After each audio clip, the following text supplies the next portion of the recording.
Surah Al-Baqarah ayat 186. Apabila hamba-hambaku bertanya kepada kamu tentang aku, maka jawablah, sesungguhnya aku dekat.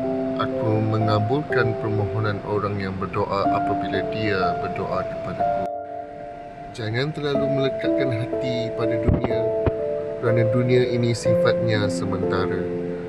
Jika kita diuji dengan kesusahan, jangan biarkan hati terus tenggelam, kerana susah itu juga sementara.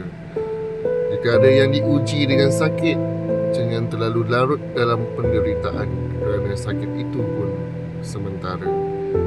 Jika Allah melapangkan rezeki dan memberi kekayaan, jangan pula timbul rasa sombong, kerana kaya itu juga sementara. Maka, apa yang benar-benar kekal abadi bukan harta, bukan status, bukan pujian manusia. Yang kekal adalah hubungan antara aku dan kamu, hubungan dengan seorang hamba dengan Tuhannya. Di situlah tempat bergantung, di situlah tempat kita kembali. Wallahu a'lam. Assalamualaikum.